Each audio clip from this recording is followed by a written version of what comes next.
guys, welcome back to the channel. Welcome back to another video, and we're taking a look at GU, and I wanted to talk to you guys about something that I feel is very important if you're using the strategy that we use on this particular channel. If you want the strategy, just go to the playlist Trading with Market Makers, and literally the whole thing is there's about 100 and some odd videos of the strategy itself. But what we're talking about today, guys, is simply this. If we take a look from this peak formation high, right, that GU made, this is back on the 14th of December, to where currently price action is, okay? If we measure this, right, it is about, 544 pips, okay, right now in the current cycle that we have. Question is very simply this. You see the ADRs that our indicators give you, right, for the day. 145, here, let me switch it over to a line chart so you can see it. 145, 160, 155, 155, 151. So they range, obviously, every single day it's different. But typically they stay within that same range.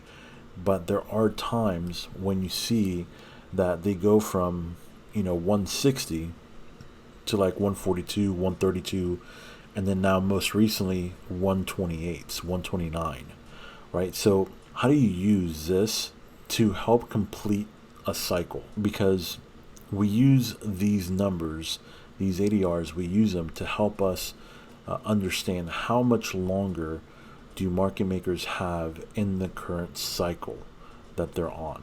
And so typically we found that there is a range, okay, that we can literally map out every single pair to a specific range, a range of anywhere from 2.5 up to 4.5 times its own ADR for a completed cycle. Now, how can we confirm just the ADR part of it? Because we're getting such different variations of the ADR within that one cycle. And so if you look at the previous cycles, so for example, this had a pretty consistent one coming up from a reset, right, of 145. Okay, but if we go back even further, let's say, you'll see that every cycle typically has literally a different ADR. Okay, so this one you could see started in the 204s, but ended in the 153s. So that's about a 50 pip, difference between where it started and where it ended. So the question is, what ADR are we going to use to help us figure out what is the full cycle of between 2.5 to 4.5 times its own ADR? Okay, so in order to do that, here's a simple way that you can do it. Okay, so we basically take the numbers of the highest in the current cycle, which in this case I believe was 160. Okay, so we take 160, and then we take the lowest, which is right now about 128, because this one's not completed yet. So 128, and we add them together. Okay, that gives us 288 pips right now.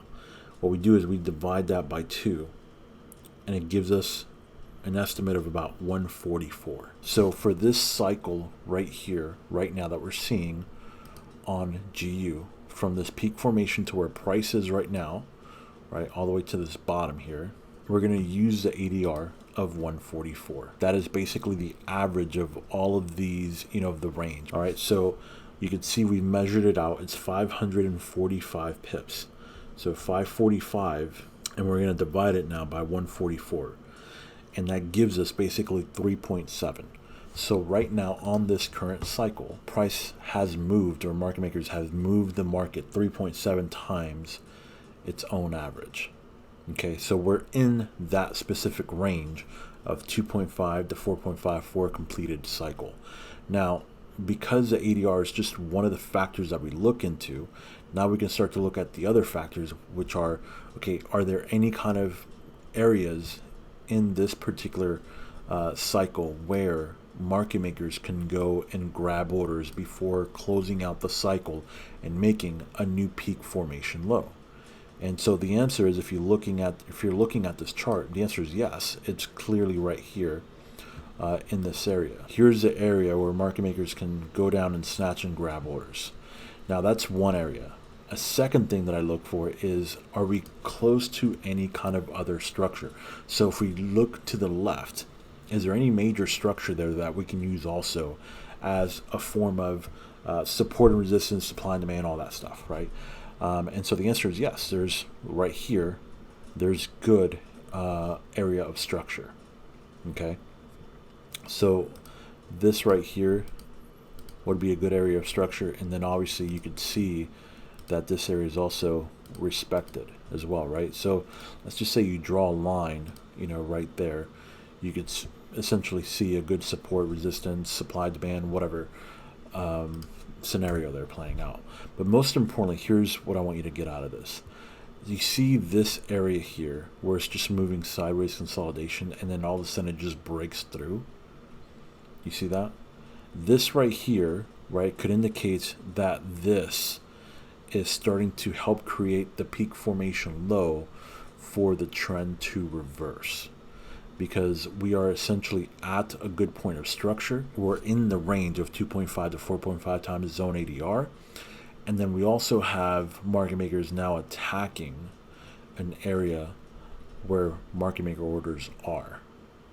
Okay, so typically this is what you would see when we get a peak formation low. So for example, if you look at something like this right here, okay, you can see how market makers went down and then immediately came back up.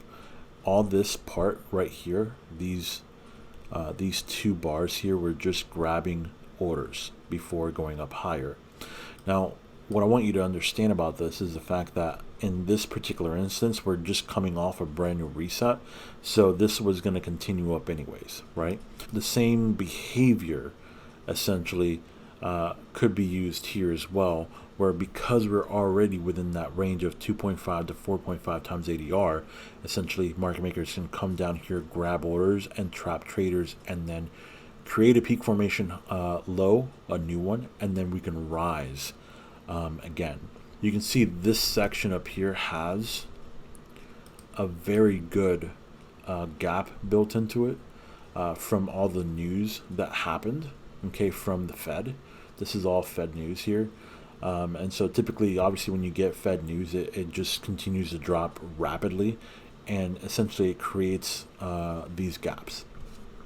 And so what we could see is, because those gaps need to be covered at some point in time, they could go ahead and create a peak formation low here and then go back up to at least cover this. I hope this answers the question specifically about what ADR should you be using, okay, when you're in a situation where you have just the variations of different daily ADRs. All right, so I hope this video was helpful, guys. I hope that answered the question. I know someone in the comments asked it. I thought it would make a really good video for you guys to learn about how I would do this and how I currently do it right now, with selecting, what ADR do I choose in order to get from 2.5 to 4.5 average that I'm looking for a full cycle.